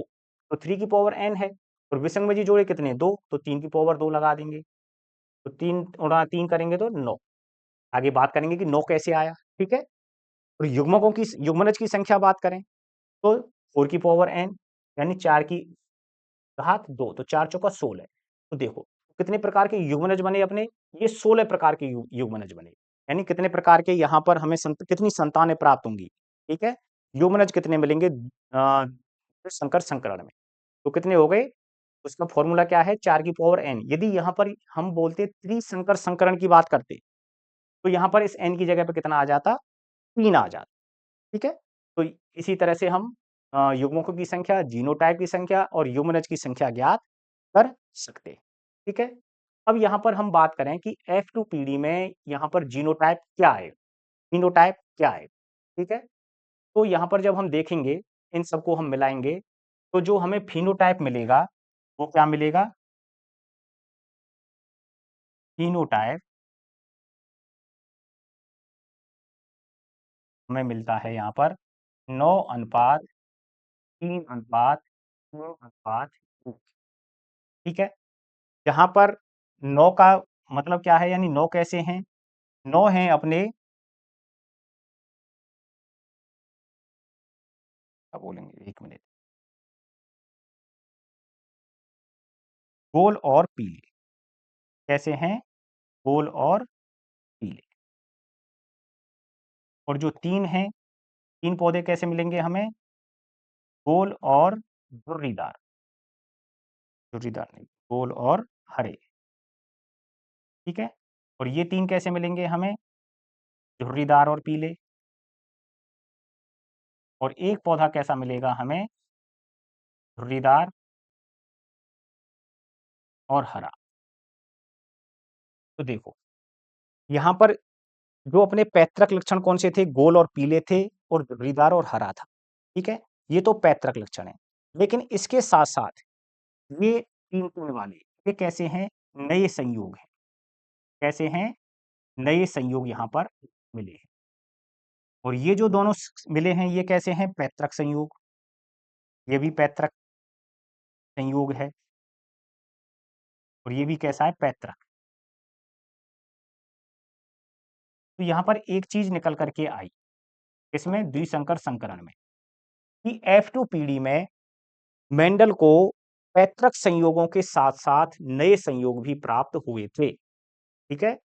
कौन से संयोग प्राप्त हुए थे, यानी जो लक्षण प्रारूप था उसमें जो माता पिता थे, गोल और पीले थे, झुर्रीदार और हरे थे, गोल और पीले हो गए, झुर्रीदार और हरे हो गए। इसके अलावा माता पिता में गोल और हरा भी नहीं था कोई, और ना ही कोई झुर्रीदार और पीला था, लेकिन फिर भी मेंडल को इस तरह के पौधे प्राप्त हुए, यानी नए संयोग यहाँ पर प्राप्त हुए थे। इसी के आधार पर जो मेंडल ने, जो ये नए संयोग प्राप्त हुए थे, इसकी के आधार पर मेंडल ने एक अपना प्रयोग दिया था, ठीक है, जिसे हम बोलते हैं स्वतंत्र अपव्यूहन का नियम। क्या बोलते हैं, स्वतंत्र अपव्यूहन का नियम, उसके बारे में बात करेंगे। ये तो हो गया फिनोटाइप। अब यदि हम इसके जीनोटाइप की बात करें, तो जीनोटाइप क्या होता है इसका, ठीक है। तो जीनोटाइप यहाँ पर होता है, केवल आपको सीधा याद रखना है,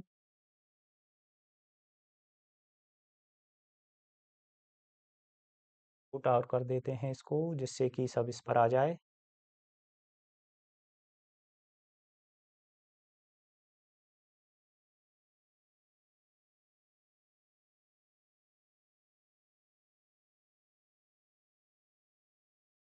जीनोटाइप, जीनोटाइप की हम बात करें तो जीनोटाइप इसका होता है 12, 24, 12, 12, 7 के बीच में रेशियो लगा दो, ठीक है? ये इसका जीनोटाइप होता है, किसका? F2PD का। और फिनोटाइप क्या हो गया? 9 अनुपात 3 अनुपात 3 अनुपात 1। फिनोटाइप या लक्षण प्रारूप 9 अनुपात 3 अनुपात 3 अनुपात 1, ठीक है? ये होता है इसका फिनोटाइप, ठीक? अब हम देखें तो जहां पर प्रभावी लक्षण आ जाएगा वही लक्षण प्रकट हो जाएगा। इस तरह से केवल ये वाला जो कैरेक्टर है, ये कैसा होता है? यहाँ पर दोनों अप्रभावी हैं, तो ये तो होता है झुर्रीदार और हरा। इसी तरह से यहाँ पर दोनों स्मॉल आ गए, तो ये कैसा हो जाएगा? झुर्रीदार हो जाएगा। और ये कैसा हो जाएगा? पाई कैपिटल है, ठीक है? तो ये पीला हो जाएगा। तो इस तरह से हम इनके कैरेक्टर ये निकाल सकते हैं, और इसी के आधार पर हम ये जो कैरेक्टर हमने निकाले, फिनोटाइप हमने निकाला है, ठीक है? तो अब देखो, आगे हम बात करें इसके। देखो, द्विसंकर संकरण के आधार पर मेंडल ने एक नियम दिया था, जिसको हम बोलते हैं स्वतंत्र अपव्यूहन का नियम। इसके आधार पर दिया था F2PD के आधार पर। इसका अर्थ क्या था? कि कोई भी युग्मक, ठीक है? कोई भी जोड़ी का कारक स्वतंत्र रूप से एक पीढ़ी से दूसरी पीढ़ी में गमन करता है। कैसे करता है? स्वतंत्र रूप से। तो लेकिन ये नियम क्या था? और इसी नियम की, स्वतंत्र अपव्यूहन के नियम की ही सबसे ज़्यादा आलोचना हुई थी। इसकी वजह से, क्योंकि मेंडल को तो स्वतंत्र अपव्यूहन दे दिया, क्योंकि इसने जो कैरेक्टर का अध्ययन किया था वो अलग-अलग जो जीन थे उन लक्षणों के, वो अलग-अलग गुणसूत्रों पर थे। लेकिन लोगों को क्या प्राप्त हुई? यहाँ पर अन्य को सहलग्नता प्राप्त हुई। तो सहलग्नता के कारण इस नियम की सबसे ज़्यादा आलोचना हुई थी। ठीक है? तो अब हम इसके नियमों की एक बार अपवाद के बारे में केवल बात करें, तो इसके नियमों के अपवाद कौन-कौन से थे? इससे पहले देखो, मेंडल के एकल संकर संकरण के निष्कर्ष कौन-कौन से थे? जोड़ी के कारकों का नियम, प्रभावता का नियम और पृथक्करण का नियम या युग्मकों की शुद्धता का नियम। और केवल जो द्विसंकर क्रॉस के निष्कर्ष थे, यानी द्विसंकर संकरण के, वो कौन से थे? केवल स्वतंत्र अपव्यूहन का नियम, ठीक है? बात करें इसके अपवादों की, तो अपवादों में जो प्रभावता का नियम है, उसका अपवाद क्या था? अपूर्ण प्रभावता और सहप्रभाव, ठीक है? प्रभावता क्या थी? प्रभावता का मतलब था, प्रभावता के नियम का क्या अर्थ था? कि यदि विषमयोजी अवस्था में जीन आते हैं, तो एक एलील अपना प्रभाव प्रकट करती है और दूसरी एलील अपना प्रभाव प्रकट नहीं कर पाती है, ठीक है? उसी को हमने क्या कहा था? प्रभावता का नियम कहा था। तो प्रभावी जो एलील है, उसको हम प्रभावी जीन कहते हैं, और दूसरी को अप्रभावी कहते हैं, जो अपना प्रभाव प्रकट नहीं करती है। प्रभावी को हम कैपिटल लेटर से प्रदर्शित करते हैं, और अप्रभावी को हम स्मॉल लेटर से प्रदर्शित करते हैं। अब इसके अपवाद क्या थे? पूर्ण प्रभावता और सहप्रभाव। पूर्ण प्रभावता का मतलब क्या है? नाम से ही प्रकट हो रहा है, पूर्ण, यानी जो प्रभावी जीन है वो अपना प्रभाव पूर्ण रूप से नहीं दिखा पा रही है, ठीक है? तो जब अपना प्रभाव पूर्ण रूप से नहीं दिखा पाएगी, तो प्रभावी लक्षण पूरी तरह से नहीं आएगा, ठीक है? तो अपूर्ण प्रभावता का मतलब क्या हो गया? कि प्रभावी जीन अपना प्रभाव पूर्ण रूप से नहीं दिखा पाती है, तो जिसकी वजह से वहां पर एक तीसरा जो लक्षण प्रारूप है, वो प्रकट हो जाता है। जैसे हम बात करें, तो इसके एग्जाम्पल की, अपूर्ण प्रभावता के एग्जाम्पल की बात करें, तो मिराबिलिस जलापा में, ये क्या हो जाता है? मिराबिलिस, मिराबिलिस जलापा में पुष्प का गुलाबी रंग, ठीक है? ये किसका एग्जाम्पल था? दूसरा था, एक पेंडुलेशियन जो मुर्गे थे, उनमें नीला रंग होना। इसका उदाहरण था अपूर्ण प्रभावता का उदाहरण, ठीक है? और अपूर्ण प्रभावता में जो F2PD का समजीनी और समलक्षणी अनुपात एक समान होता है, ठीक? क्योंकि वहाँ पर जीनोटाइप भी वही आता है, 1 अनुपात 2 अनुपात 1, और लक्षण प्रारूप भी वही आता है, ठीक? सहप्रभावता की बात करें, तो सहप्रभावता किसे कह रहे हैं? जैसा कि नाम से प्रकट हो रहा है, सह माने साथ-साथ और प्रभावता माने प्रभावता। ठीक है? तो जब जोड़े की दोनों जीनें, चाहे वो प्रभावी है, चाहे अप्रभावी है, ठीक है? विसंगवजी अवस्था में जोड़े की दोनों जीन समान रूप से अपना प्रभाव दिखाती है। यानी अप्रभावी जीन भी अपना प्रभाव दिखा रही है और प्रभावी जीन तो अपना प्रभाव दिखा ही रही है। तो जिसकी वजह से ना तो प्रभावी जीन कम पड़ रही है अपना प्रभाव दिखाने में और ना ही अप्रभावी जीन अपना प्रभाव दिखाने में पीछे हट रही है। दोनों स्वतंत्र रूप से अपना-अपना प्रभाव दिखा रहे हैं। तो जिसकी वजह से एक नया कॉम्बिनेशन वहाँ पर निकल कर के आता है। तो इसमें हम बात करें तो पशुओं में बालों का चितकबरा रंग होना। जो पशु हैं उनमें जो जैसे ब्राउन कलर जो आ जाता है, जैसे हम एचएफ जो गाय है उसमें देखने को मिलता है कि ब्लैक एंड व्हाइट जो दोनों स्पॉट देखने को मिलते हैं हम वहाँ पर। तो इस तरह से पशुओं में जो इस तरह का कलर आता है चितकबरे प्रकार का, तो वो इसका एग्जाम्पल होता है किसका? सहप्रभावता का। इसी तरह से एबी रक्त समूह और दूसरा होता है एक एमएन ब्लड ग्रुप। तो ये सब किसके उदाहरण होते हैं? सहप्रभावता के उदाहरण, ठीक है? अब अगले अपवाद की बात करें, पृथक्करण के नियम की बात करें, तो यह एकमात्र ऐसा नियम था कि जिसका कोई नियम वो अपवाद नहीं था, ठीक है? लेकिन फिर भी कई बार इस नियम का अपवाद यदि पूछ ले कि भाई कौन-सा अपवाद हो सकता है, तो अवियोजन को इसका अपवाद हम मान सकते हैं। इसको अवियोजन को, बाकी ये अपवाद रहित होता है, ठीक है? इसको सबसे ज़्यादा स्वीकार किया गया है। इसका कोई अपवाद नहीं मिला था। अब स्वतंत्र अपव्यूहन का नियम, तो इस नियम की ही सबसे ज़्यादा आलोचना हुई थी और उसका कारण क्या था? सहलग्नता, ठीक है? तो सहलग्नता क्या है? ठीक है, किस तरह से प्राप्त होती है, कितने प्रकार की होती है, जिस तरह से बात करें हम किन-किन ये जो जीव हैं उनमें ये पाई जाती है, इसके बारे में हम बात करेंगे अगली क्लास में। इसके अलावा मेंडल से संबंधित एक चीज़ और आती है, वो आता है इसमें इसका बैक क्रॉस, ठीक है? तो उसके बारे में हम यदि थोड़ा-सा यहीं पर बात करें, तो देखो,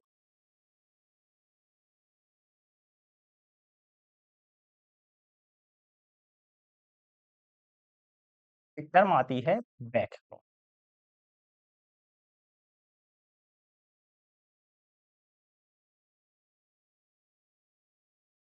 बैक क्रॉस किसे कहते हैं?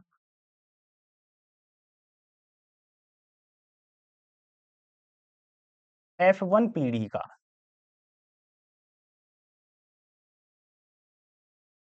अपने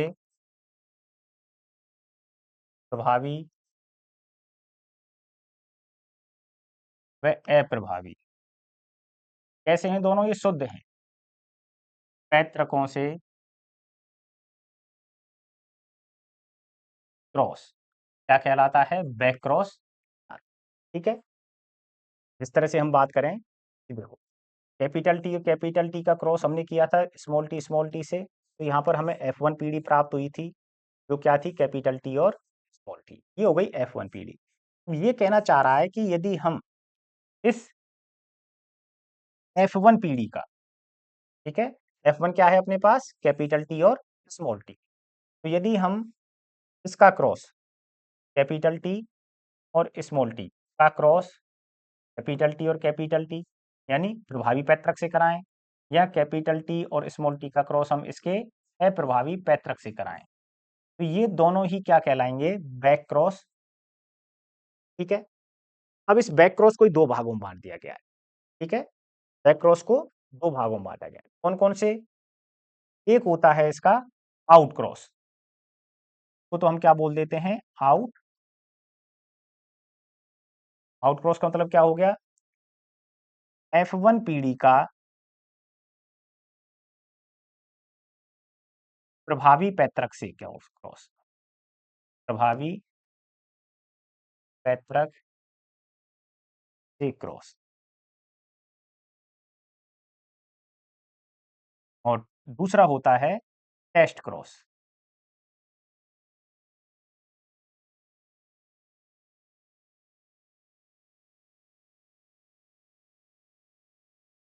ये क्या होता है? F1 पीढ़ी का अप्रभावी पैतृक से क्रॉस, अप्रभावी पैतृक से क्रॉस। अब देखो, अब यहाँ पर हमें क्या संयोग प्राप्त होंगे यदि हम देखें तो? देखो, कैपिटल टी, स्मॉल टी का क्रॉस कराया कैपिटल टी और कैपिटल टी से, तो यहाँ पर 2 प्रकार के युग्मक बनेंगे, कैपिटल टी और स्मॉल टी।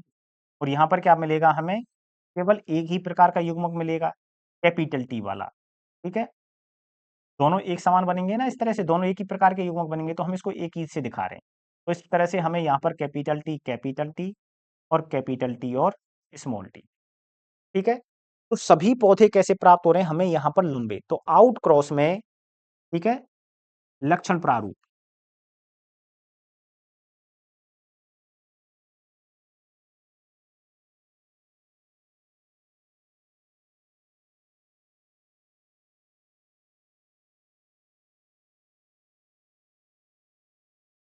आउट क्रॉस में लक्षण प्रारूप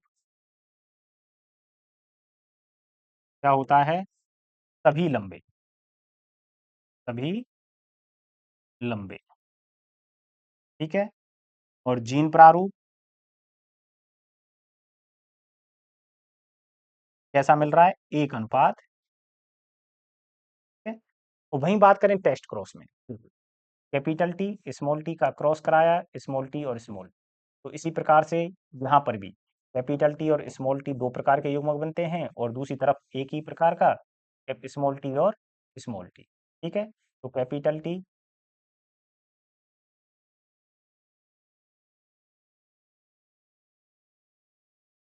और स्मॉल टी और स्मॉल, ठीक है?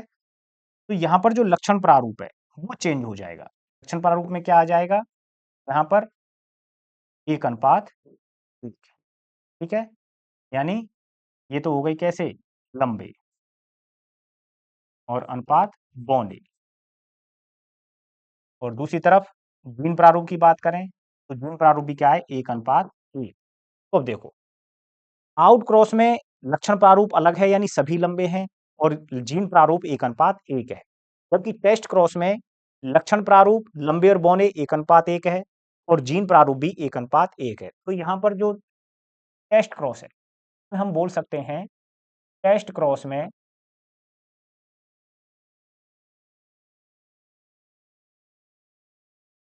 फिनोटाइप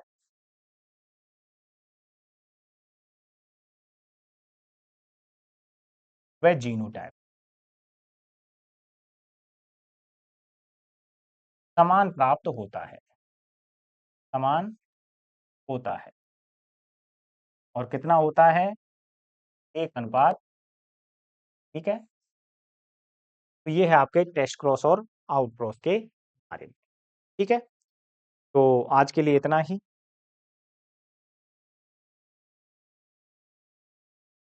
अगली क्लास में हम बात करेंगे सैलंगता के बारे में, ठीक है?